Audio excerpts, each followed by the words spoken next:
Bum bum bum bum bum. Bum bum. Bum bum bum bum bum bum bum bum bum. Hey everybody, come on in here. It's gonna be the best morning you've ever had coffee with Scott Adams. That's me. And you're here for the simultaneous sip plus all of the content, which is gonna be good today. So there are two parts of today's Periscope. There's the amazing part in the front that I'm going to tell you about in a moment, and then there's the incredible part that comes after that. I don't know which one's better, the amazing part or the incredible part. You're going to have to decide for yourself. But if my technology works the way I hope, we're going to be talking to China expert Brian Kennedy. I'll be introducing him in a bit. But before I do that, we have to have the simultaneous sip. Yes, we do. And it goes like this. All you need is a cup or a mug or a glass, a stein, a chalice, a tankard, a thermos, a flask, a canteen, a grail, a goblet, a vessel of any kind. Fill it with your favorite liquid. I like coffee. Join me now for the simultaneous sip, the dopamine hit of the day, the thing that makes everything better. Go. Oh, just right. I'm going to put that back in the coffee warmer. And let me just check on my guest to make sure he's ready. He is. I'm going to fire him up and then give an introduction. Brian, can you hear me? Hear you. Brian, you are president of the American Strategy Group, a think tank dedicated to understanding the strategic threats to the United States. Also a board member and senior fellow of the Claremont Institute, where you have been president for several years in prior. And during your many years there, you've directed the Golden State Center in Sacramento. Well, you've got a lot of accomplishments here. Let me get the highlights. I got like a whole page of stuff you've done, and it's pretty impressive. But the parts that people here will care about is that you're the chairman of the Committee on the Present Danger, China, founded in March 2019. And also you were national security surrogate for Donald Trump at the Republican National Convention in Cleveland in 2016. Did I miss anything that would be important to our listeners to understand who you are? No, I think you got that pretty well covered. And we're going to talk about China. And I don't know that anybody in this country has a good understanding of what's going on over there. So I'm hoping you'll help us penetrate. And let me start with this general question that I think you can take and run with. What is it that you think the American public needs to understand about China that maybe they don't catch in the news, or their understanding is incomplete? What are the important things we need to know in a geopolitical sense? Well, that's a great question to start off. And let me first say, Scott, what a great pleasure it is to be with you, because you're a great national treasure, and I think your way of thinking about the world has done more good in these last couple of years than almost anything else. But enough of that. China is one of those strategic concerns of the United States that most people don't quite comprehend, partly because they think we won the Cold War back in the 90s. We've been fighting in Iraq and Afghanistan. And China, they're a new problem. They're a new kind of serious threat. I thought we trade with China. We buy stuff.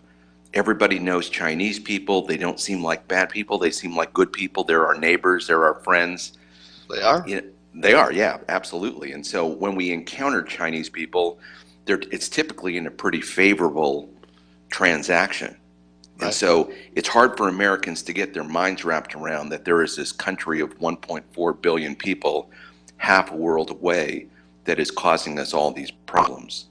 But of course, President Trump ran on trying to make better trade deals with China. He didn't talk about them as a strategic threat, but just at the level of better trade deals, President Trump made the case to the American people that, in fact, a lot of our economic downturn, stagnation, whatever you want to call it, for the middle class of the country, has been caused by these bad trade deals with China. They've taken our manufacturing, they've stolen our intellectual property, and most Americans are only now, I think, getting their minds wrapped around that narrative of the president. Well, can you help us understand how much is just the Chinese are good at competing and they're taking the board as it was presented to them and they're just maximizing it exactly like we would have, versus something deeper and darker? What should we assume about their intentions? Well, at the level of there's two points here. One is intellectual property theft. The Chinese are experts at either hacking into our systems and going in and stealing our intellectual property, or simply taking something that America's made, reverse engineering it, or more easily simply working with somebody in the company or the company itself to have a forced technology transfer. They say if you want to come to China, we have to have a patent on this too, or we have to be co-owners of all this. Now, So, I might need to break in a moment just for some clarifications, Sure. if you don't mind. Sorry. My audience always yells at me when I interrupt anybody who's an expert because they say, "You're not an expert. Let Brian talk." You know they're going to say that. But let me just understand this in context.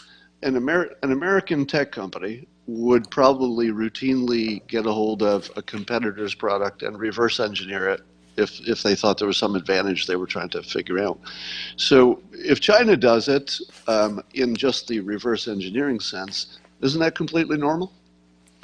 well, in America, if Google looks at what Apple's doing or vice versa, and Apple, says, wait, they've stolen something we've done, then they take them to court. In China, when you steal someone's if they steal the intellectual property, what's the recourse? It's very hard for that American company to go to a Chinese court and say, wait a minute, you've stolen what we've created here. And the Chinese say, no, of course not. We've not stolen anything. In fact, in these trade negotiations, the Chinese say, what intellectual property theft? In their mind, it's just good business. If they can steal something, they think that's just how the game is played. Now, In America, we would sue. Now, literally, I want to understand this as specifically as possible.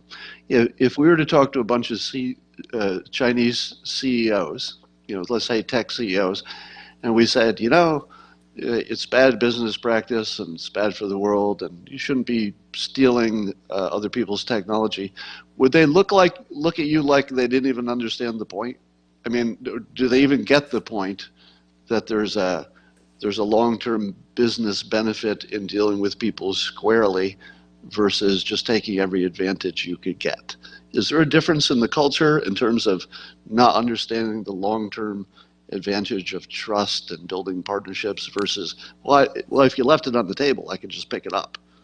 Tell me about that. Yeah, no, I think that's a great point too. I think in part they think that's just how the game is played. It's often said about Chinese business deals and American business deals, first of all, you want to sell something and I want to buy something.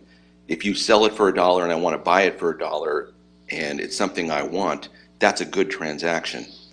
In China, it's thought that a good transaction is one where the Chinese are able to screw you, to be blunt. And that's a different way of thinking.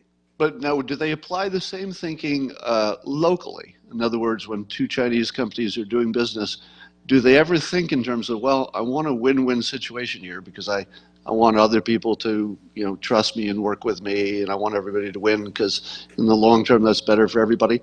Or do they also say, no, if I got one over on you, that's a good day for me?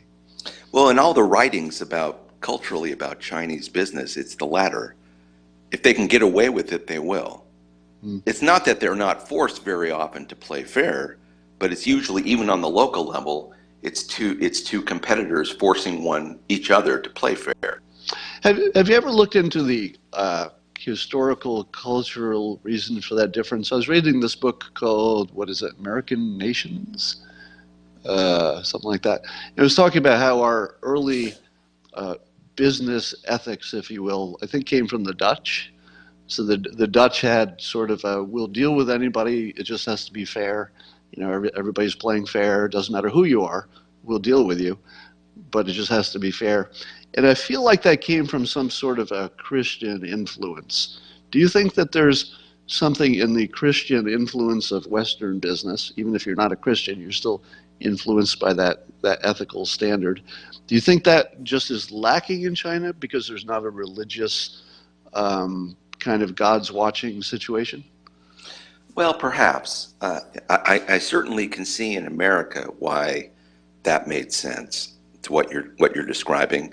In China, I don't want to assign them that so much as they've not really lived under the rule of law and constitutional government the way we have, to where we automatically think in terms today of law and order.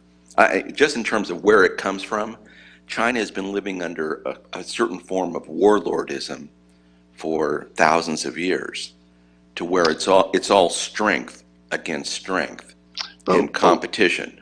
But where does the concept of family honor or personal honor come in? Because it seems to me it would be dishonorable. This is my Western brain, right? Dishonorable to screw somebody in a business deal when they would know it, and it would come back and haunt you, and people would say, this guy screws people in business deals. How is that not sort of a source of shame? Yeah, I think it's partly that's just the way the cookie crumbles. To mix metaphors, they do have individual honor, certainly, but I do think they separate individual behavior from business behavior, and they think business more like they think of war, whether it's internally or externally, and business is like war, and all is fair in war. And so Right. that goes beyond any kind of personal honor they may have. Now, and I'm assuming that the big problem is that their government has these same set of, I don't know, philosophies or ethics. And so tell us about China's government's intentions in the long run about the United States. What do you know about that? Well, right now I'm chairing the Committee on the Present Danger China, and we've had several hearings. And we've had a lot of experts talk about what the intent of Chinese are. It's primarily to put China on top of the world as the hegemonic power. That doesn't mean China is going to invade the United States and we're all going to be speaking Chinese in a generation. What it does mean is that China is in the process of building their economy into the most powerful in the world, their military into the most preeminent power in the world, and that may still take some time. But they're going to take whatever steps are necessary to get there. Right. Now, is that just a natural extension of business is war, and we're going to take everything we can get? We're the biggest country. We'll have the most money someday. It's just our natural place to be in charge of things? Yes. Philosophically, they see themselves as the middle kingdom, meaning, the kingdom between heaven and earth. And so they see themselves as Chairman Mao he would read books of philosophy, and there was one particular story about you cannot have two suns in the sky.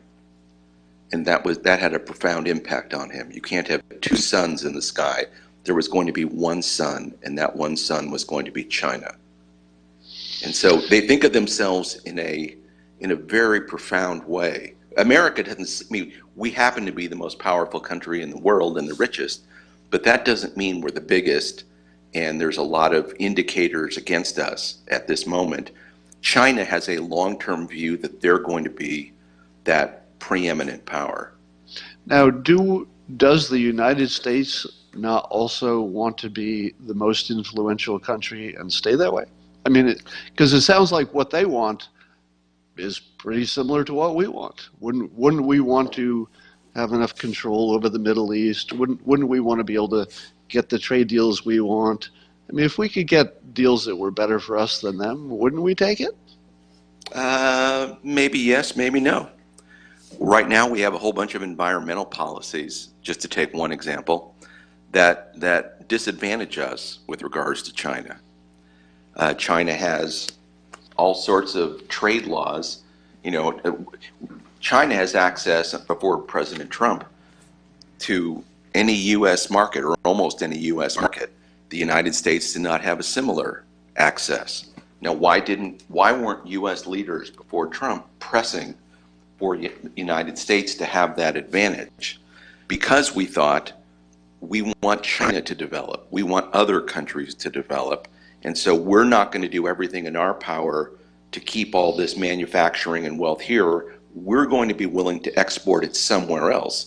And that's been the globalist philosophy, I think, for the better part of 50 years, hasn't it? But I think everybody would agree that there always had to be a time when China got strong enough that that situation would have to be readjusted. So this is the readjustment period, right? Right. Yeah, this is the readjustment period. And So so, that yes, seems like you're right in that regard. You're certainly right that, you know, America wants to be on top, but we haven't pursued the policies that would keep us on top until now. so, yeah. So what do you think is going to come out of the trade deal, and do you think we should decouple or try to make a deal? Well, I mean, it'd be perfectly fine to do both, in a way. Say decouple. Say decouple. Well, I'm certainly for decoupling, because I do think we can do all this manufacturing in the United States. And I think it's irresponsible, by the way, to have our electronics, especially those we use in the military, but even those we use in everyday, telecom equipment, made in China. That seems like just a silly proposition, given the fact about their theft of intellectual property. So let me give you some hypotheticals here, just so I can understand, how the smart people think about this. Let's say, and I'm not saying this could ever happen, but let's say China made some kind of a promise about intellectual property that had a little bit of teeth in it. I don't even know if that's possible, but let's say they could. If that problem were solved, or even if we said, how about we just take technology out of it and we're not going to make that there, but everything else is still in play. Could we make a deal if we could solve the IP stuff, which I don't know if could be solved? If we could make that deal and we had access to their markets, yes, absolutely, we could make a deal. The problem is they say they don't steal IP. They say that we don't steal it. That's a problem, and they're not going to allow any kind of enforcement regime that actually holds them to account. They've said as much. So why are we even talking to them? What is honestly? What's the point? Can you tell me? What smart person is saying, okay, we can still work with this? They say that no matter what we do, they're going to reach into our body cavity, rip our hearts out, and show it to us before we die. But I like all the rest of the stuff. So I think that still looks good. Well, except for that one part where they reach their fist into our chest, rip out our heart, and show it to us before they die. Is that what's happening? Is there somebody on the team that says, yeah, we can make this happening, even though the IP part can never happen? Is anybody on that ship? I think President Trump put Secretary Mnuchin and Robert Lighthizer, Ambassador Lighthizer, on the job to see if that's actually possible. And so the president didn't want to arbitrarily say what you just said, that this is hopeless. He wanted to make the case that I'm going to give it my best shot to negotiate something. If at the end of the day they're not willing to have any kind of acknowledgement and enforcement regime, then when I walk away from this, everyone can nod their head on Wall Street. By the way, Wall Street's the one pushing for the trade deal, because they want the status quo, before Trump. But someone is trying to make the case that, in fact, a deal can be made. I don't think it actually can be made, but President Trump's giving it his best shot. Do you think our government, and I almost don't want to ask this question because I think you might know the answer, and if it's the wrong answer, I'm just going to flip out. Okay. I swear to God, I'm going to flip out. Do you think our government would ever make a deal with China, of any kind of trade deal, before their top fentanyl dealer, whose name we know, the address is known? I think 60 Minutes interviewed him. Well, that guy's still a free man. Are we going to make a deal with China under that condition? If President Trump understands that, the answer is absolutely no. Thank you. Yeah. On the other hand, a lot of things get presented to President Trump, and he doesn't. You know, look, he has to delegate a lot of this to other people. But the fentanyl thing is so simple. It seems so cut and dry. No, it's chemical warfare, biological warfare against the United States. It's crazy. Right, but it's unambiguously easy to identify whether China is acting against it, because that guy's either alive or dead. We know his name, we know his face, we know his address, and we know China knows it. We know the guy, the specific guy, who's killing tens of thousands of Americans. If that guy's alive, I can't imagine the president, A, wouldn't understand that concept, He'd and understand B, it. would ever put us into a trade deal with mass murderers. I just don't see any way that anything but decoupling is going to happen here. If I had to place a bet on decoupling, how good a bet would it be? I think it's probably, my own judgment today would be it's 80-20 that we're That's going what to I feel decouple. like. That we're going to decouple again, you know, Right. from China, simply because their rhetoric has not changed. In fact, it's become more strident. They have Right. the anniversary of their revolution coming up on October 1st. They see Trump, you know, having to run for real circumstances. So they're going to hit their best. They're not going to make a deal now if they can wait and make a trade deal possibly with Elizabeth Warren. Yeah. What? Oh my God. What is it that China can do that India can't do? And is there anything stopping us from saying, look, we tried China, but now India is our best friend. Watch what we do together. Because obviously Modi and Trump get along pretty well. Oh, look, I think India is a very advanced country, and I don't see why there's anything. I think you're right. We should be doing business with India and other people around the world. There's no reason China should be locking all this, you know, technological manufacturing. And if, you know, look, if China wants to compete, they can compete, but they have to do it fairly and openly. And right now, they're not willing to do that. They think they can bully their way through almost anything. Now, let's talk about the Uyghurs, the ethnic minority. They're Islamic, and they're being rounded up. I saw a video. Kyle Bass had it. Do you know if that? Do you have a sense of whether that video was real news or fake news? It showed I don't know, hundreds of Uyghurs lined up and handcuffed, and you know, sitting there with things over their heads and stuff by the Chinese government. Do you think that was a real video? You know, I don't know. I've not gotten any confirmation one way or the other. It's hard to know. Right, but we see what they're doing in Hong Kong, if that's in parallel. Right. And so I can imagine they're doing that to the Uyghurs. The Uyghurs they like even less than the people of Hong Kong, who are ethnically Chinese. So I can imagine Uyghurs very badly. And so that is. Look, I think at some level they want people to see just how violent they are. They want people to see that they're willing to do anything, because a lot of people in the West, that will scare them. And so if China gets scaring the West as well, that's a benefit to them. Yeah, you wrote a great article on that. Where can people find that? I think that was on thehill.com, but I think it's also on presentdangerchina.org. Right. Presentdangerchina.org. So your view is that China gets a twofer with Hong Kong. One is that if they prevailed, and I believe they will in the long run, because they have, you know, the long view of things. It will first of all give them more control that they want, but it also shows the world, hey, you know, there's not a line we're not willing to cross. So make sure you're nice to us. That's the basic idea? That's a basic idea. I mean, in America, we have a misaversion to violence. We don't like violence. and we're willing to do internally almost anything to avoid it. So when we see other countries engage in that kind of violence, we take a step back. Now, again, not President Trump. I'm talking about the liberal media, and it almost operates at a subconscious level. Whatever we can do to make them happy, maybe they'll stop hurting their own people. So they're almost keeping part of their people as hostages. Right. And they're tough. Gutter. Look, they know how to intimidate 1.4 billion people into doing what they want. That's the height. That's the height of sophistication.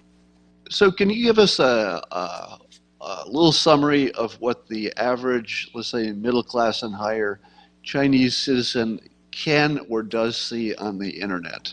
In other words, how much of the external truth are they seeing versus just China's version of truth? I think they're mostly seeing the truth. I think there are times in which people can avail themselves of the truth, mostly through Western contact. But by and large, it's exactly what the government wants them to see. And also, they know they live in a kind of electronic surveillance. And there's still credit scoring. And so if you're somebody in China, in the middle class, and you're doing okay, you have, a wife, a kid, a job, a car, a house, are you going to risk that in China for trying to, illegally hack, get your way into and access Western information that your own government may be on it? And I think the answer. How many Chinese, actual Chinese citizens are going to college in the United States? Do you have an estimate for that? I think right now it's about 50,000. It seems to me that almost 60, I think. And would it be fair to say that those people are getting a full taste of non-China propaganda, or are they also maybe surveilled by China so that they can't even do a Google search without China knowing it? Do you have a sense of how tracked they are when they're in this country? Well, it's hard to do all that. They certainly can be tracked. Whether China would expend resources on that, they certainly have the resources to monitor those Chinese nationals who are in this country.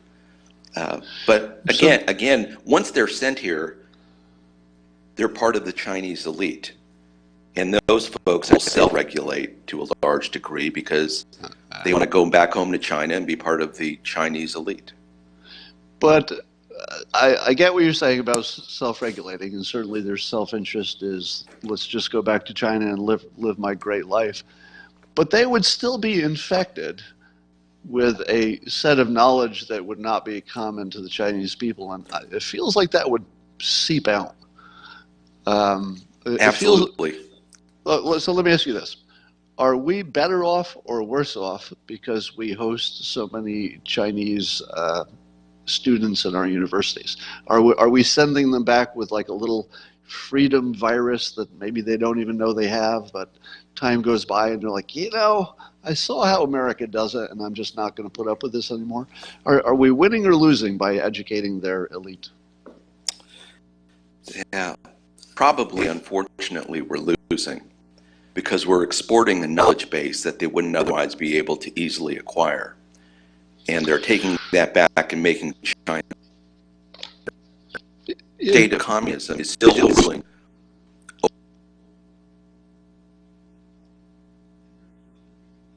the lives of those people.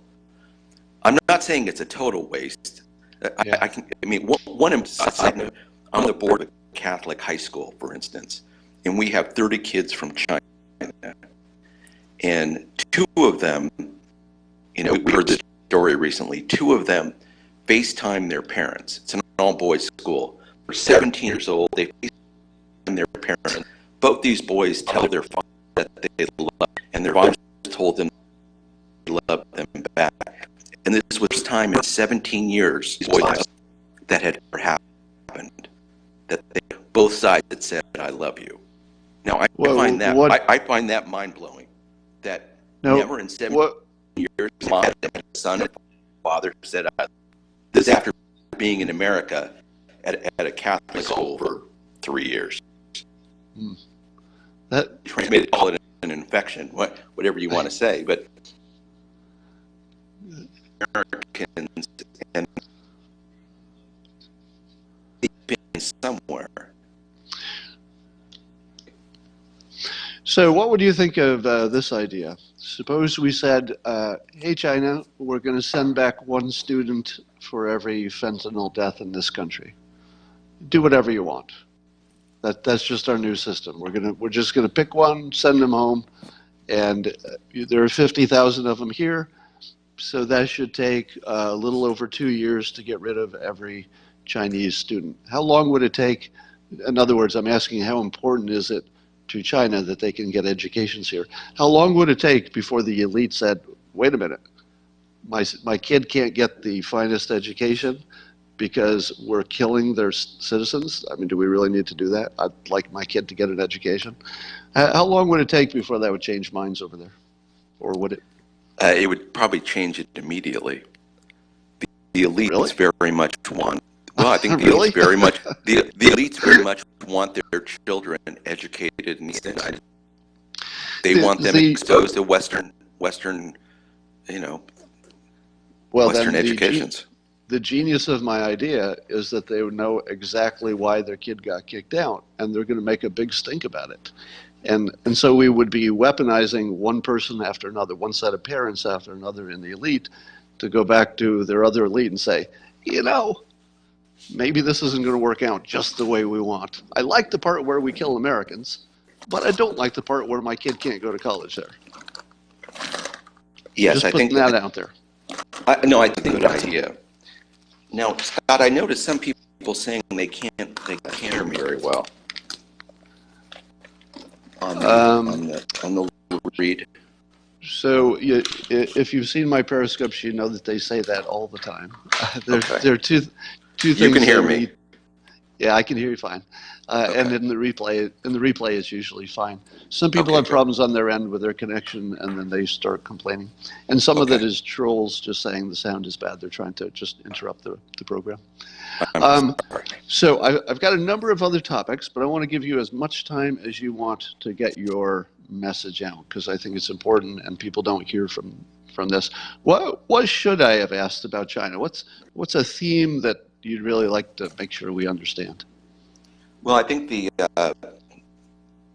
next phase of this whole trade debate is going to be around the fact that China defaulted on their sovereign debt, and that President Trump right now is trying on the opening of their markets and theft of intellectual property. I think one of the big things coming up is going to be the fact that China defaulted on their sovereign debt, and a lot of define sovereign debt in this context for the audience, because I don't think they understand this is historical, different government system debt, right? Yes.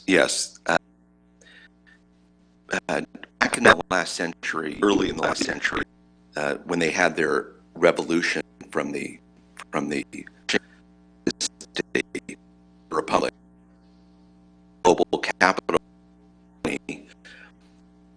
bonds, the way the U.S. government has U.S. Treasury bonds, China had China bonds, and they went and they raised money to have their revolution or consolidate their revolution, and for China to become the country it is today, even though they're from a republic to a communist government.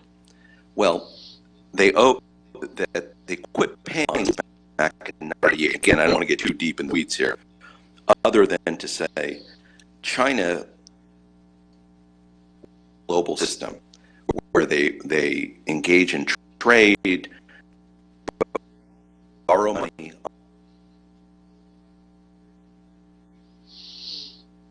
Now, let me go with the present, then we can jump back. Right now, China is talking about coming to Wall Street over the next 5 years and having new sovereign debt and debt of their state-owned enterprises for between $1 to $3 trillion over the next 5 years. No frickin' way, unless they pay off the debt they already have, right? And you would think before they do that, they pay off the debt that they previously owe.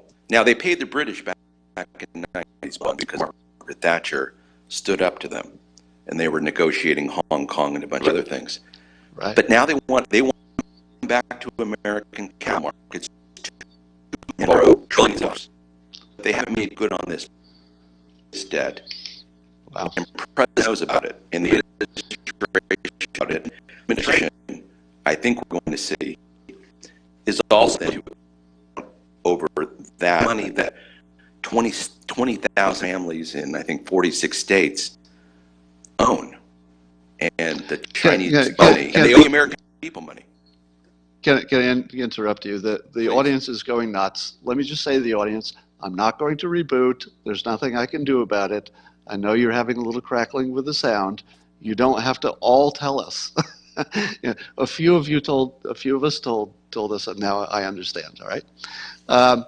So the sovereign debt, in other words, these are bonds. What do you call them? Are they bonds? Yes. Yeah, they're bonds. So I've pushed the idea that China likes their social credit scoring system, but they might like less if we created, and I mean literally created, some kind of a business credit scoring system and score them, unworthy of business. Because you've got your debt that they won't pay, you've got your China deal that they're trying to abrogate, you've got the stealing of the IP, you've got the fentanyl, et cetera. And I think you could just make a checklist and say, if anybody's got 5 of the things on this checklist, they're not creditworthy. Just make it a banking issue, because banks are completely risk management objective. It's not political, it's just risk management. You think in a rational world that's exactly how it would work. In the case of being selected, that would be on any investment house would have to show to any individual investor. Right. As Wall Street, powerful lobby on China, as Wall Street firms, the Goldman Sachs of the world and the Morgan Stanleys, that are going to be out there selling this debt to investors and making the commission on all these debts. Wall Street has no interest in highlighting all these facts to either the American people or specifically to the investors with whom they want to, or for whom they want to sell this debt. Well, maybe there's some solution where the investors and the public says, well, I don't want to deal with a Wall Street company that would take such a bad loan on, because why would I invest in that company? They've got troubles. Brian, I'm going to move on to another topic. I think we hit the big stuff. Do you feel like we? I did. Do you feel like we hit the big stuff? I did. And thank you so much. Where can we find you on Twitter, let's say? It'll be on the presentdangerchina.org, and then the Twitter handle is at Britrav Kennedy, BRITRAV Kennedy. All right, at BRI TRAV, BRITRAV Kennedy. All right, so follow him on Twitter. I'm going to disconnect you now, Brian, and go on to some other stuff. And thank you so much. That was really, really good. I think the audience loved it. Appreciate it. Thank you, Scott. Thank you. Thanks. All right. That was terrific. Great context. I got a few other things. Remember I told you the first part would be amazing, and then I told you the second part would be incredible. Well, we're in the second part now. How lucky you are. Let's talk about a few things. Number one, if I ever have a nemesis, like a proper nemesis, I want it to be Jerry Nadler. Can you think of a better nemesis? That guy just reeks incompetence and loser. And have you ever seen anybody who just says, I'm the Penguin and you're Batman? More than Jerry Nadler. I mean, I would actually feel like Batman if Jerry Nadler were my nemesis. And I think it also has to be said that Nancy Pelosi has been replaced by the wax museum version of Nancy Pelosi. But she has she has recently announced something like an impeachment, but it's not an impeachment. It uses the same words, but it's different. And I was wondering how Pelosi could make it work that part of the Democrats want impeachment, but it's the worst idea ever. So what do you do? Well, apparently she found a solution where she can tell the people she's doing impeachment and then go do something that's not impeachment. Because it's like looking into the process of becoming maybe something that could be impeachment that maybe we would vote on later. And AOC is like, yeah, I got impeachment. Wait, what's impeachment mean? I thought that meant that the House gets to vote on it. No, it just means that some of you are talking about maybe doing something. Oh, okay. Well, let's call it impeachment. Because as long as it's bad for the president, it's all good. It's all good. I heard that donations to Trump went up. And I have to say, it might have been the first time in memory that I could think of I was actually inspired to donate money. Now, I didn't do it because for the same reason I don't vote. As soon as you vote or donate money, you become committed, and then it's hard to be objective at all. So I try not to do those things. But I was certainly, I felt it. Like I could feel the tug. And it wasn't because it was merely a take a side, you know, this is good for Trump, this is bad for the other team. It wasn't that at all. It was the idea that the government would weaponize impeachment. I think you have to be punished for trying to weaponize impeachment for political gain. And I don't think anybody's looking at this, at least not anybody. I think the Republicans are not looking at this and saying, oh yeah, they got good reasons to impeach. I mean, it looks like it's political to all the smart people. Now, the people who think he should be impeached may also think he should be impeached, but even they know that whatever the heck it is that Pelosi is doing is political.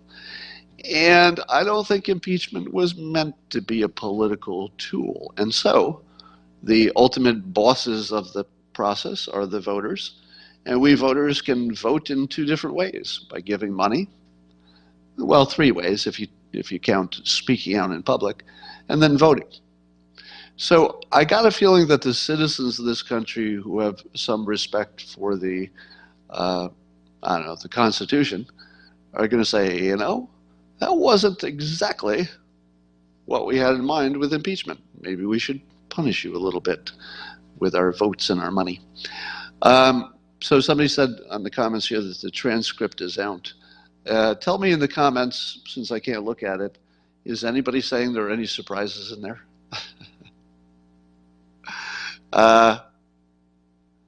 Any surprises?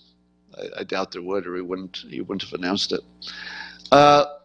Let's put a pin in that because we need to hear. Let's see what the transcript says to catch up with that story.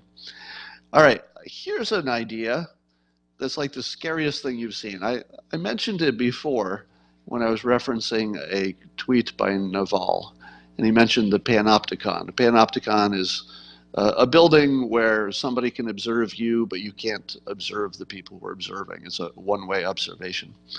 And the idea is that we, the citizens, are the ones who are being observed, and the observers are intelligence groups, and we can't see them observing us. They can only see us. And that's a bad situation because it's unequal, right? Somebody's observing, but you can't observe them back. And this thought comes from a Twitter user, Ancilla. You could find her at N as in neighbor, Cilla. And she talks about this a lot as sort of a primary topic. So if this interests you, you would want to follow her at NCILLA, two L's, LLA. And the thing about this thought, this came from her. Anyone that's born now gets all of their blackface or anything else, whatever else you've done bad in your past, registered by the watchers, and it can be used against you later if you ever run for office. Think about this. The people watching, the intelligence people, can watch anybody. If you start emerging, let's say you're AOC, do you think our intelligence agencies are watching AOC and monitoring her one way or another? Probably, in some way or another. I believe that anybody who seems to be rising and gaining political power could be, because we saw it happen with Trump. I imagine it happens with others. There are ways to watch them without breaking any laws. For example, you could say you're watching somebody else, and well, they were on the phone call too. That's what we do if they call a foreign leader, you can listen in. So there are probably a number of little clever ways that they can kind of find out what you're up to, find out your deepest problems. And here's the problem. If the intelligence agencies have blackmail information on everyone who runs for office, who's in charge of the country? Not the people who get elected. And that's sort of our situation. We have become a panopticon where the Trump situation clearly shows you that the intelligence people can find a reason to watch you if they want to, and they want to. If they're watching, they can effectively blackmail 100% of candidates because everybody's got something. You know, even if it's just embarrassing, it might not be a broken law. And doesn't that effectively put us already, like right now, today, we don't have to, I'm not worrying about the future. I'm talking about right now. Doesn't this mean the intelligence agencies are in charge? And I say, not as long as Trump is president. There is something about Trump that makes him uniquely immune from, I don't know, everything. Yeah, I can't imagine another candidate who would have survived anything that Trump is accused of. Anything. Absolutely anything. There's nothing he's been accused of that anybody else could have survived. I don't know how he does it. Well, I sort of do know how he does it. I mean, in a general sense, he's got a unique situation. One part that's unique is that he's been transparent forever about not being an angel and having some skeletons. So when people find some skeletons, they say, hey, you've got a skeleton. And he says, I told you that. You elected me anyway. And then you go, okay, that's not a bad point. So the people who elected Trump seem to be completely clear-eyed that they were getting a street fighter, not an angel. And that's what they chose. Enough of them chose him to become president. So I think he might be, and I've said this before, the last legitimate president. I think Trump might be the last legitimate president because nobody else could handle the blackmail. Anybody else is just going to cave and like, it's just easier to do what you want. You know, I don't need that trouble. It's just easier to do what you want. So that's the situation we're in. Our republic has been lost to the intelligence agencies. We won't know it until the next president, whenever that comes. 4 years, 6 years, 8 years. All right. Let me give you an update on CVS. So I went on an angry rant yesterday about CVS, the big drugstore around here, that they would give me literally, this is not a joke, a 6-foot-long receipt with lots of text and offers that are too hard to use. And then I complained to them and they said, oh, you just have to ask the cashier and she'll put you on a digital receipt. And then I complained that that process would require me to get an email, and according to the cashier, I would click on a link and I would have to connect my shopping experience and receipt from the email to my account, and then I could get discounts in a digital way. And I said to myself, well, that's great, but I still hate you for not telling me that there was an easier way that was so easy. I just went into the cashier and said, put me on the digital receipt, and she did. Probably took, I don't know, 10 seconds. She just pushed the button. Say, okay, you got digital receipt now. And I thought, really? Nobody told me I could just do this? But here's where it kind of fell apart. So I get my first email, And I say to myself, let me see how easy it is to do this step, which they insert an unnecessary step where I have to click something to connect it to my account. The obvious reason that you have to do the extra step is so you will not do it, meaning it's one extra piece of friction that you might forget. You think the email is a spam. You say, CVS is sending me offers. I don't know. So it's obviously designed to screw the customer. Obviously. And if that's not obvious to you, consider the fact that when you click on your receipt to connect it to your account, it already knows it can do that. It knows who you are because it sent you the receipt. It sent you the receipt because it knew which account which customer account you're part of. It didn't need you to click it. You did not need to click it. They have both databases, and you click it, and they put them together. Why do I have to click it? Because they want me not to click it, right? All right, so that was my starting point from yesterday. So I get my email, and I go, okay, I'm going to see how this process works. And I look for the part where you click it. It's not there. It's not there. There's nothing to click. Or if it is, I couldn't find it. So now this came from the customer, response person who responded to my complaint. So she gave me the easier way to do it, and it doesn't even exist. Or if it does exist, I couldn't find it. I read the whole email. I didn't see it. So it's either intentionally hidden in the email, or it doesn't exist.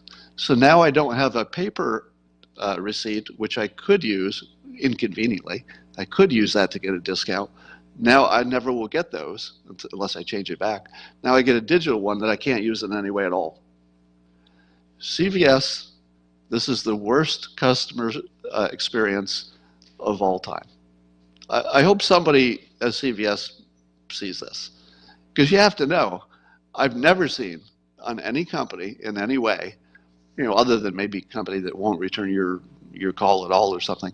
I've never seen a more despicable, unethical, blatantly abusive process than that. It's beyond, it's almost unimaginably despicable. All right. Let me give you a little update on a story you might be following.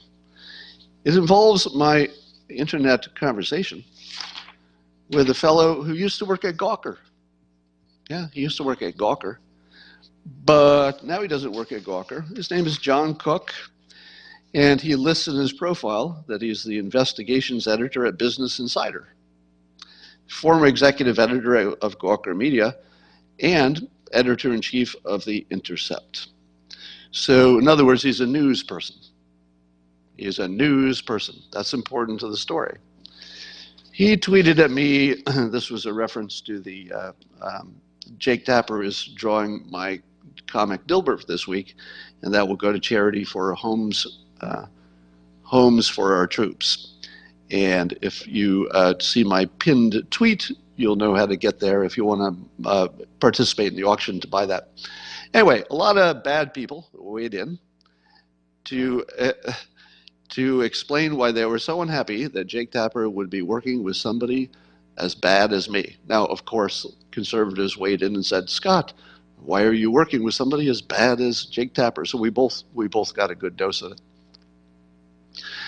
But John Cook of Gawker, oh, and have I ever mentioned that Gawker was my nemesis and that they ran many completely fake news pieces about me? I don't know how many, but a few.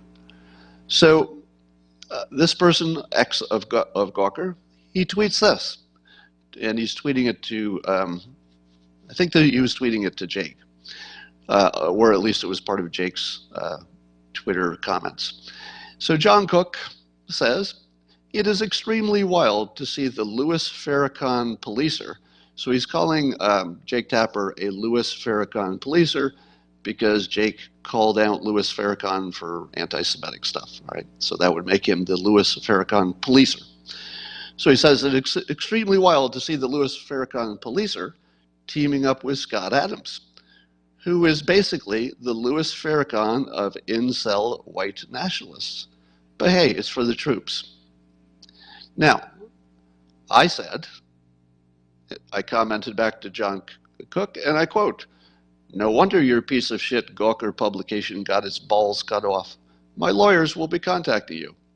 Now immediately, the the the trolls rushed in to say, Scott, you don't know anything about the law. Because the law says people can insult you in public. That's not illegal, is it? Well, I'm going to give you my court case. I'm going to give you my legal case. Now, you're probably going to say, Scott, don't embarrass yourself. You're not a lawyer. Don't act like you're smarter than a lawyer. Lawyers will tell you there is no case here. Scott. But let me make my case anyway. Ladies and gentlemen of the jury, I present the following argument. This statement that I am basically the Louis Farrakhan of incel white nationalists has within it a joke, but also a statement of fact. The joke part is that I'm the Louis Farrakhan of incel, so that the first part, pretty funny. I'm okay with a good joke, a good analogy that makes at least his, just because it's not funny to me, I'm not the guy who says humor is objective. I think this would be pretty funny to the people who would read his tweets. So I'm going to say, it's pretty good. You made this Louis Farrakhan analogy, and I'm thinking his people probably liked it. So as a joke, well done. But here's the thing. Jokes can also include statements of facts. If something's a joke, it doesn't mean that everything in it is intended not to be true. In fact, your best jokes are based on something true. Have you ever tried to write a joke about a person and say something that wasn't at least based on something true or something you believe to be true? It's hard to do. Jokes don't work as well, it's kind of rare, unless there's some kernel of truth to them, and then the joke is sort of built around the truth. So let me read you this sentence again, and let me tell you what part is the truth part, meaning the alleged truth, not the actual truth. So when he says, I'm basically the Louis Farrakhan of incel white nationalists, if you were to hear from a credentialed editor-in-chief and journalist of news organizations, let's say Business Insider, let's say he was at the, what was that? He was the editor-in-chief of the Intercept. If that person says that I'm a white nationalist, do you say, well, that's obviously hyperbole? Well, ladies and gentlemen of the jury, let me suggest this. Had he called me a Nazi, I believe everybody reading it would have said, it's the internet. Everybody's a Nazi on the internet. Doesn't mean a thing.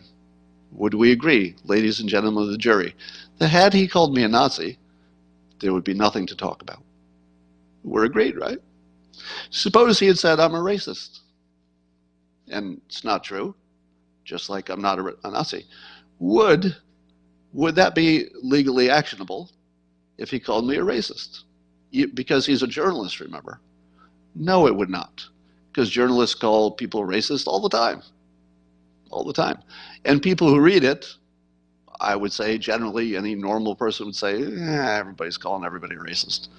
There's probably nobody in public life who hasn't been called a racist. It sort of comes with it. So we would agree, would we not, ladies and gentlemen of the jury, that had he called me a racist, that would be nothing the legal system would care about. Had he called me a Nazi, everybody would have known that was hyperbole. But suppose someone who works for news organizations, Business Insider, for example, or the Intercept, for example, and has a high-level job such as an editor-in-chief. Now, an editor-in-chief is going to be pretty careful about facts. And if somebody calls you a white nationalist, isn't that a little bit more specific? And isn't that kind of different when you hear it than racist and Nazi that are obviously just hyperbole? So the joke part is that on the Louis Farrakhan of incel, that's the joke part, and I acknowledge that's kind of funny for his followers. But when he says white nationalists, do you think that the average citizen would see that as untrue? Well, ladies and gentlemen of the jury, I ran a poll. So I actually polled 100 people. I paid for this poll, and I have it in my hands. And it shows that 63% of the people polled would have assumed that because this came from a journalist, that they get the joke part, the Louis Farrakhan part, but they would reasonably assume that the white nationalist part was fact. And then I asked them, if he had said I was a Nazi, would you assume that was a fact? And it came in as 0. 0 people would think Nazi was real. But 63% in my poll, and I'll present this as Exhibit A, said, yeah, if somebody who's actually a journalist said you were a white nationalist, I'd probably think there's something to that. Now, ladies and gentlemen of the jury, I have not taken that poll, but you know damn well I could. And you know how it would turn out? Maybe it would be 63%. Maybe it would be 38%. Maybe it would be 20%. Still actionable. Now, other people said, what is the definition of defamation? I think I wrote that down somewhere.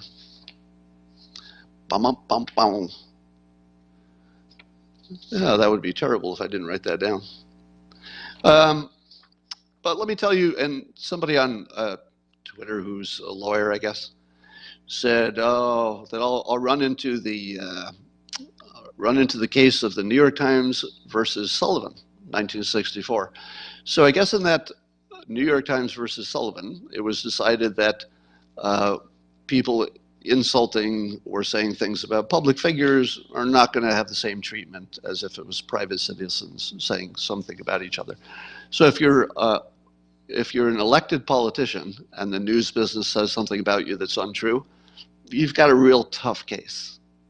But I'm not in the news business. I'm not a elected official. I would be more in the category of something called a public figure. You didn't elect me, right? Had you elected me, I could say nothing about this comment. I would agree with you if I were an elected official and somebody said I was the Louis Farrakhan of incel white nationalists, I wouldn't have any case. I'm an elected official, and probably that was settled pretty much in that court case. But, there's a but. But that decision allows that you could still be liable to public figures like me. So if I were a political figure, I wouldn't have much to go on. But I'm not. Not only am I a public figure, but I have a unique quality to my career. The unique quality to my career is that I'm a brand as well as a person. That's not true of most people, right? I am basically the Dilber brand, right? That's different. So I'm a political person who's not like, I'm not the gardener. And I'm not saying that in a, putting down gardeners, because I love gardeners. I'm just saying that a gardener would not stand much to lose if somebody tweeted at them that they were a white nationalist, because they'd be like, I don't even know anybody who's going to read that tweet. I get the same amount of lawn mowing business whether somebody on Twitter called me a bad name or not. I couldn't prove any financial loss. But if you are a brand and somebody puts on the internet that you're a white nationalist, and then that is can be demonstrated that has been tweeted and viewed by thousands of people, which would be easy to demonstrate. You could also demonstrate that it's obvious that any brand in the United States would be injured and badly by being branded as a white nationalist. That would be an easy case. So ladies and gentlemen of the press, I give you this. I am not a political figure, and I'm not bound by those more strict rules. I love those strict rules. They should be strict. Keep them strict, because we don't want politicians suing newspapers every day for insults. That's great.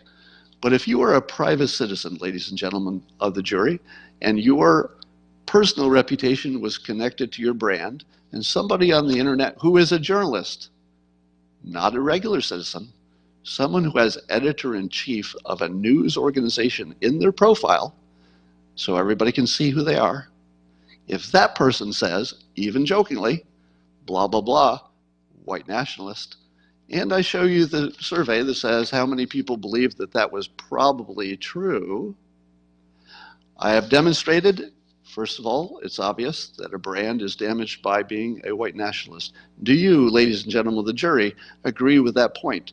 That it is, I don't need to show you my spreadsheet of the actual damages. I simply have to show you that it's a public idea, that it's false, that the person who showed it could have easily known it was false. And by the way, if they are reckless in checking the facts, they're still guilty of defamation. So just because they're a journalist doesn't mean that, you know, just being wrong is going to protect them. If they're wrong and they did a good job of trying to be right, they're safe. You don't get sued for being wrong if you did a good job of trying to get the right story and you just got it wrong. That's a perfect defense. But did John Cook put any time into finding out if I am a white nationalist or not? I would contend he did not, because if anybody who would put in a minute of study would have found out that's obviously easy to disprove. So here is the test case that I do not believe there is a precedent. So all of you lawyers who tell me, Scott, you've got no case here. Here is the test case. He was operating under the flag, because it's in his profile what his job is. He was under the flag of legitimate, well-known news organizations, right? That's what makes this different. Secondly, the other thing that makes it different is me. I'm not a regular person. I'm not a political elected person, in which case I'd have no case. I'm also not a regular citizen, in which case I would also have no case. I'm a special case. I'm a regular citizen who is associated with a brand and known worldwide to some extent. Demonstrating that I have been damaged and that he did not do any care would be easy. Now imagine that I hired the best lawyer in the world, whose name I already have. So just imagine. Just imagine that I've already started the process of contacting the Darth Vader of fucking lawyers. Just imagine that, hypothetically, because it's actually happening. The worst lawyer you would ever want to see on the other side. Just imagine that's happening right now. Now, secondly, imagine that I'm a trained hypnotist. Oh, wait, I am. Imagine that I'm unusually persuasive. Oh, wait, I am. Imagine me working with the Darth Vader best lawyer in the world, the last person you'd ever want to see, who one imagines is quite persuasive, him or herself. How would you like to be on the other side? Still want to bet against it? I don't think you do. So let's find out what happens. I'm also thinking of suing Jezebel. I was looking at a piece they wrote where they quoted something I did say, and then immediately after the text of what I did say, they summarized it as the opposite of what I just said and what they just published. Again, easy to prove that it was intentional, because I don't even have to look at another source. The actual page says what I said, and then the writer says, well, and he's saying the opposite of that. There's not a jury in the world who would see that that that person summarized what I said correctly. Easy lawsuit and very damaging. I would say that Jezebel, I could sue for $100 million in lost revenue. I hate to brag, but they probably did cost me $100 million because almost no woman who would, let's say, be in charge of hiring me to be a speaker or something like that, they're going to Google me, and the Jezebel article comes up, and it says terrible things about me. Would you hire somebody to be a speaker if you could Google and one of the search results is like, ugh, he said that? Now, I didn't say that. I didn't. But they're going to think so. So my licensing business and my speaking business have both collapsed. A lot of it is because of the Trump stuff. But even before that, there was a huge disappearance of female, mostly female followers. So I had a substantial female fan base for Dilbert. When the fake news came out, it was pretty widespread when it happened, and I just watched those numbers just disappear. So yeah, I could demonstrate a pretty clear correlation between here's when Jezebel did their thing, here's all the people who repeated it on social media, it's all discoverable, and then here's what my income did. Easy. So, I'm looking at the comments and I'm waiting for people to say what people were saying on Twitter for the last 2 days. They were saying that I don't understand the law, and Scott, how could you be so dumb? I'm not really seeing anybody saying that here. Maybe that's just because you're more supportive of me as opposed to my argument. Somebody asked, is Business Insider owned by the Washington Post? I don't think that's exactly the case, but Jeff Bezos is a major investor in Business Insider, and he owns the Washington Post. So they're both Jeff Bezos properties, which I hate because I got to tell you, Amazon is just the best company ever. They've had their hiccups, right? Like everybody, but damn, do they get the customer experience right? I mean, it's like an eighth wonder of the world. So, I will disagree with Bezos politically, but as a technological, entrepreneur, wow. Amazon literally just impresses me every time I use it. I can't even use that thing without going, wow, that was surprisingly good. All right, let me give you one extra tidbit that's only for the people who stayed this long. I like to make sure there's a little gift at the end for anybody who sticks with it. You probably know the story that I was taking some meds to deal with a sinus infection thing. And the weird thing that came out of that was I regained my sense of smell and taste that I had not had for over a decade, completely unexpected. I didn't realize I had some kind of polyp problem in my eustachian tubes. You don't need to know the details. But they put me on this thing called prednisone and some heavy antibiotics. And fairly quickly, my taste and smell came back, and I still have them. Imagine that. Like, how cool is that? But here's the funny part. The reason I went to the doctor in the first place is because I was losing my hearing. So my hearing returned too, because it all turned out to be related to the same things. Now I have my hearing back, so I got my taste back, I got my sense of smell back, and I got my hearing back. I'm not done yet. If that was my whole week, that would be amazing. But I'm not even done. This week, I learned that I thought I had allergies, the worst allergies people have ever had. Like, I'm talking about, half a box of Kleenex a day allergies, just all the time. Doesn't matter if it's spring or fall, just all the time. The exception is when I smoke marijuana, which immediately stops the symptoms. But generally speaking, allergies all the time. Now, I also have asthma. Now, the asthma is triggered by the allergies, so I had to treat them both all the time with different meds and neti pots and, you name it. So it was this lifelong thing. And guess what? Turns out I don't have allergies.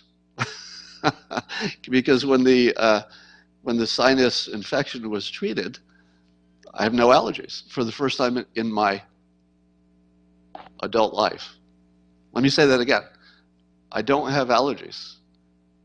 I've gone, let's see, 40 years-ish, having the worst allergies I thought anybody ever had every day, all day, except when I smoked marijuana. And it was triggering me to asthma, and I might not have either one. I'm completely free of allergies. They're gone. And so I said to my ear, nose, throat person, I said, you know, my allergies went away for the first time in my life. And I said, is it possible that I had this sinus infection for decades? Because that doesn't seem possible, right? Could you have the same sinus infection for decades? And she looked at me and she goes, yup. This week, I got my hearing back, my sense of smell, my sense of taste. I found out I don't have allergies and presumably won't ever have them again, you know, if I treat this, and I don't have asthma. Are you kidding me? Are you kidding me? If I'm not running the simulation, I don't know who is. So somebody's asking if it's connected to voice loss. Indirectly, because the voice loss that I suffered, there were 3.5 years where I couldn't speak. I got all kinds of issues. That happened because of a normal respiratory problem that I tried to speak too hard, and then I locked into the talking problem. And that's the way it happens for most people. They strain their voice, and then it triggers something in their brain, and then they lose their ability to speak. So I got that fixed, obviously, or you wouldn't be listening to me. Now, there's a better part. Are you ready? So I finally got off the prednisone and off the worst of the antibiotics. One of them was just kicking my ass. I mean, it just made me feel sick all the time. Here's the best part. Do you know what one of the side effects of both of those drugs, the prednisone and the antibiotic, they had a number of side effects, and I had pretty much every one. But there's one side effect that you might find interesting. It can make you aggressive. Have I seemed aggressive lately? Yeah, pretty much. I don't think I've been much more aggressive than I have in the last several days. Now, here's the interesting part. I had friends contact me very worried because they could see what looked like a change in behavior, and I was being unusually angry and aggressive because for a while I was just blocking trolls, but for the last several days I've just been using them for target practice. I mean, I'm just obsessed with mocking them into irrelevance. Now, I don't need to. I just liked it. I enjoyed it. So here's the part that you can't recognize from the outside. Yes, I could feel the anger. Yes, I could tell that I was more angry than normal. Yes, I could tell that I was being more aggressive, not just online, but just a little more aggressive. But here's the part you don't get. Well, you'll get it easily when I explain it. I didn't feel bad. Along with this aggressiveness and the anger is a feeling of power. Yeah, somebody here was ahead of me. There is a feeling of confidence and power. Yeah, weight gain? Oh yeah. I ate like a pig. So yeah, I gained a little weight. But lost most of it already. It's easy for me to lose weight, so I was back in a couple days. So yeah. So while people were worried about me and saying, my God, you must be having a terrible time. I hope you're okay. I kept thinking, what? Why is anybody worried about me? I'm having a great day today. I'm yelling at trolls. I'm railing against CVS. I'm getting ready to sue people who have it coming. Now, one of the tricks I've told you before is that when you have a bad day, or a bad few days, that you can batch up all the things that you'd put off because you didn't want the trouble. You know, how many things in your life have you put off because you don't want the conflict? You don't want to complain about that thing. You don't want to get that person mad. Well, that's all gone. I think I'm coming off of the effects now, but certainly the my personality completely changed. Now, this is also instructive for those of you trying to understand addiction, because a lot of people think, hey, oh yeah, Bill Pulte was doxxed yesterday. Can you frickin' believe it? Bill Pulte just trying to give money away, his own money, and getting other people to give money to people who deserve it. And for his work, he got doxxed. And it caused him a lot of trouble yesterday. Can you believe it? Can you believe anybody is that evil? Unbelievable. Unbelievable. I would be swearing if this were yesterday, but I think I'm coming off the effects of the drug. Anyway, my point was, there are people who don't understand addiction. When a person is making a decision for the first time to do a drug, there's something like, you know, what you would call free will, but I don't call it that, but something like a decision that's being made to do a drug for the first time. But once they reach addiction, which happens pretty quickly, if it's an opioid, for example, once they reach addiction, they aren't the person who can make decisions anymore. They're now a new person. They're a combination of who they were plus this drug, and that makes a new creature. And that new creature doesn't have the will or the capacity to say no to the drug. So the worst opinion about addiction is that that person should just try harder and use their willpower. Darn it, I can avoid the heroin. Why can't you?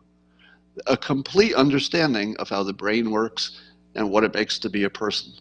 The drug and the person are a new entity. I can tell you my stepson, who died a little less than a year ago from fentanyl, when he was using, because he was badly addicted for years, when he was using, you almost couldn't recognize the person. I almost had to, I almost had to kick the shit out of him one day, because it was like a zombie situation. You know, he was conscious, but the lights were out. There was nothing like a human in there anymore. I mean, just complete lack of the original boy. He just wasn't there anymore. Now, when he would briefly clean up, he would turn back into the boy that I knew and loved. But when he was using, he wasn't even that boy. He was just a different creature, and we had to deal with it like a creature. You couldn't even deal with it like a person. It was just a creature. So, if you're wondering why I was so angry, that might be why.